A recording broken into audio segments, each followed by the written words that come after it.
O último jogo do Everton Ribeiro, ele entrou no segundo tempo e não tinha força para bater o escanteio na área, né? A bola ficava curta. E até dentro desse superchat, passando a bola novamente pro Jonas, ou Thiago, entra a questão do próprio Marcos Braz, porque é ele realmente que valida as chegadas e também as saídas. Ele é um homem forte do futebol. Então eu vejo muito mais, às vezes, tomando decisões por paixões do que por profissionalismo, pela razão, pela análise. E essa questão do Everton Ribeiro, no meu entendimento, passa muito por isso, né? Jogadoraço aqui, eu não estou fazendo um questionamento técnico do Everton Ribeiro, mas como ele será utilizado? Será realmente que ele vai produzir? E aí passa muito pela questão do Marcos Braz e de muitas decisões equivocadas no meu entendimento, parece que no seu também, João. Léo, a partir daquele momento que o Gabriel Barbosa, como funcionário do clube, estando hierarquicamente abaixo do Marcos Braz, ele sobe o tom, ele passa do tom com o chefe dele, pô, teoricamente ele era para o Flamengo tomar uma decisão. Ou o Gabriel vai ser afastado, ou vai ser vendido, ou o Marcos Braz não fica mais no clube. Porque perdeu a mão. Perdeu a hierarquia que ali tinha. Hoje o elenco, aliás, o elenco não, mas as lideranças ali do elenco não olham o Marcos Braz como um cara, tipo assim, é meu chefe, é meu patrão, eu preciso ter... Não, porque ele se tornou um amigo, um companheiro, os caras se acham no direito de falar à mesma altura que o vice-presidente de futebol ali do clube. Sim. E tem outra coisa. O Landim deu uma entrevista agora há pouco tempo falando que nem ferrando, né, vamos falar assim, o Marcos Braz sairia em 2024. E aí eu cheguei à conclusão de que o Landim ele precisa ter uma escolha. André, amigos que estão acompanhando a gente. Ou ele precisa ter razão, né, ou ele precisa ter paz. E a permanência do Marcos Braz ali no Flamengo, a escolha do Landim é pela paz. Porque se o Marcos Braz, e eu estava lá nas últimas eleições que elegeu o Landim, eu fui lá fazer a cobertura pela Rádio Alternativa Esporte e eu vi muitas lideranças de torcida, enfim, com a chapa roxa. Então o presidente Rodolfo Landim, ele precisa fazer uma escolha. Cara, ou eu quero ter paz, ou eu quero ter razão. E a permanência do Marcos Braz no Flamengo é exclusivamente para o Landim ter paz.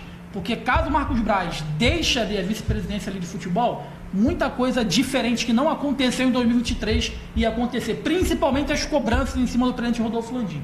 Meio que é uma blindagem, né? Vamos dizer assim, esses caras se blindam, né? E até por isso aqui não tem essa, a gente dá o papo reto, é muito difícil de haver alguma mudança nesse corpo diretivo do Flamengo. Eu não serei menino, né? E a gente aqui vai realmente falar a verdade, é muito difícil. O que, né, eu sempre bato na tecla aqui, né, Sion Live, é torcer para que a mentalidade desses caras mude de alguma forma. Um ano, né, de eleições, enfim, tentar fazer um sucessor ao fim da próxima temporada, pode ser que traga um olhar, uma atitude um pouco mais profissional para que esse Flamengo transforme toda a estrutura em títulos e buscar de fato essa hegemonia, até por conta dessa nossa receita bilionária. Mas não adianta ter estrutura e receita bilionária se não souber investir, se não souber fazer a coisa de forma realmente sensata e profissional. E entrando principalmente dentro dessa mudança para 2024, um nome, né, que está bem aproximado de desembarcar no Flamengo, já foi pauta aqui no início da nossa resenha, mas nós não nos aprofundamos, que é o Vinha, um lateral esquerdo, né, que chega aí, pode desembarcar no Flamengo, André, para brigar, né, por essa titularidade com o Ayrton Lucas. Tem bola para ser titular caso desembarque nesse Flamengo, André? Ô, Léo, Jonas e amigos, eu acho que a ideia do Tite é ter dois laterais de característica diferente, manter o mesmo conceito de quando o Felipe Luiz estava lá, só que com um lateral mais jovem, com mais condição de estar em campo, porque o Vinha é um cara também que ajuda zagueiro em saída de bola, tem uma boa saída de bola. Ele é um cara que aciona o ponta na profundidade e ataca por dentro, igualzinho o Felipe.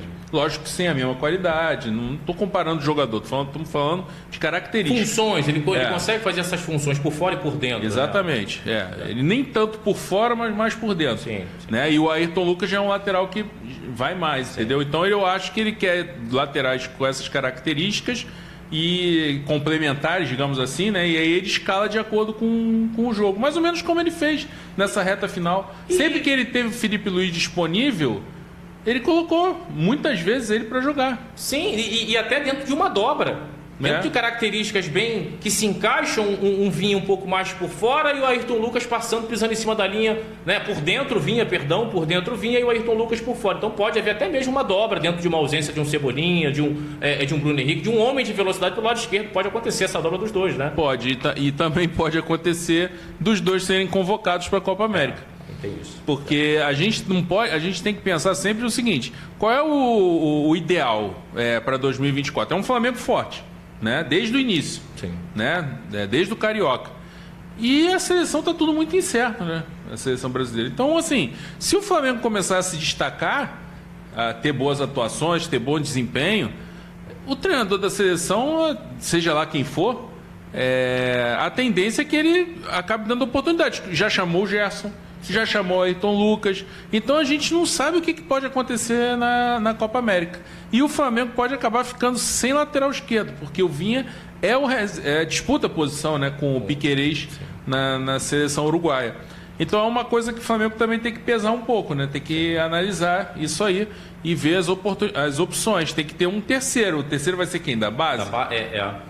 O Marcos Paulo voltou para o Nova Iguaçu e o Nova Iguaçu negociou ele com o Bragantino. Então, o Marcos Paulo que estava aí...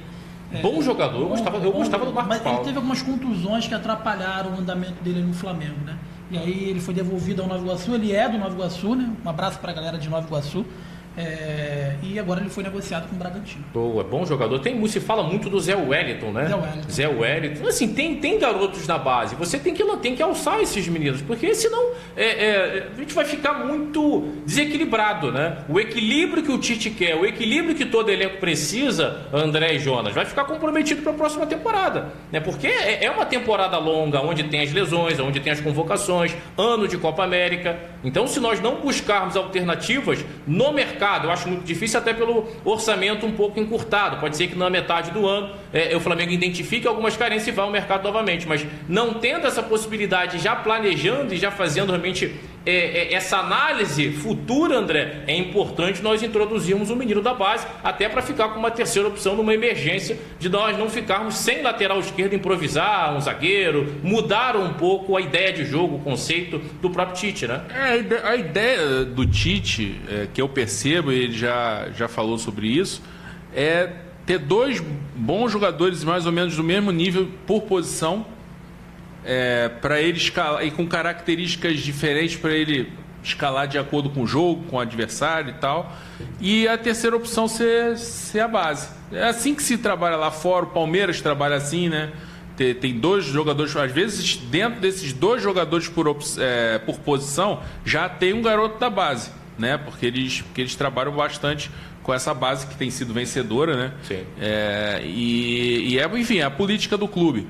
E eu acho que o Flamengo tem que trabalhar em cima disso, né? Mas na Europa se trabalha muito assim. Klopp trabalha assim, Guardiola, Ancelotti. São dois jogadores por posição, com mais cancha, com mais minutos, com mais tendência a disputar a titularidade, e uma terceira opção completando alguém vindo da base. Sim. E eu acho que o Tite, de repente, está pensando nisso. E tem que pensar.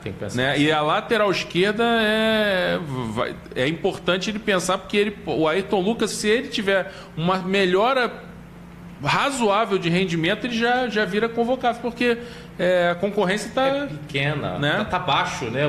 O sarrafo está baixo. Dos dois lados, né, André? Tanto a esquerda como a direita. Até o próprio Wesley, eu acho que se ele melhorar um pouco na tomada de decisão, Jonas, é um jogador que pode entrar no radar da seleção. Muito se falou do Rodinei, daqueles 6 meses que o Rodinei fez. Teve gente que falou, pô, Rodinei na seleção. Eu falei, cara, pra mim, nada de absurdo, até porque não tem unanimidade nas duas laterais. Então, o lateral que se destacar um pouco, seja aqui ou lá fora, no meu entendimento, até pelo sarrafo baixo que você acabou de falar, André, se qualifica para ser convocado. Então, nós poderemos perder não só a lateral direito, os dois, né? Ayrton Lucas já foi convocado e o Vinha um cara que constantemente o Bielsa chama. O Wesley, que é jovem, tem um interesse em alguns clubes lá de fora, melhorando um pouco mais, ajustando um pouco mais, é um jogador também que pode entrar no radar da seleção. Pode, justamente por conta desse sarrafo mais baixo. Principalmente se ele aí falando só dele, não exatamente do Flamengo. Se o Flamengo negociar e ele conseguir se estabelecer no futebol europeu e consertar algumas coisas por lá, com os treinadores de lá, Tem potencial sim. Porque... E o Flamengo, eu acho que justamente por conta desse sarrafo baixo, o Flamengo tem que analisar muito bem como é que vai no mercado, não fazer esse mercado tão óbvio que o Flamengo faz, de ir para nomes sempre assim, nomes fáceis, que estão assim na cabeça, e não uma sacada de mercado, entendeu? Uma boa observação dos scouts, como por exemplo foi o Pablo Mari. O último, né, André? Foi o único dessa gestão. A única boa sacada dessa gestão, assim, de pegar realmente um jogador que não está no radar e trazer, foi o único, foi o Pablo Mari. Uma aposta bem analisada, André. Exatamente. Né? Bem destrinchada. Em situações que a gente consegue ver em outros clubes, né? O Palmeiras erra bastante, mas também acerta bastante. O próprio Vinha, o próprio Piquerez, que agora não era falado aqui no mercado brasileiro, aqui no Brasil não era falado o Piquerez. O próprio Atlético Mineiro, quando traz o Zaratio, sabe? Enfim, e o Flamengo é muito no óbvio o que o André tá falando. É o Vinha, aí vem Thiago Mendes, daqui a um volante vai no Wallace ou vai no Wendel, são sempre os mesmos nomes, não tem aquela sacada, né? E muitas das vezes os próprios torcedores nas redes sociais falam assim, cara, tem um cara no Racing que joga pra cacete. Aí a gente vai lá buscar o cara, porra, moleque joga, por que o Flamengo não ataca esse jogador? Né? Mas vai sempre no óbvio, vai no Scar. O Flamengo sempre fecha, né? Para trás oportunidades de mercado, acaba perdendo, né, esse olhar um pouco mais periférico, né?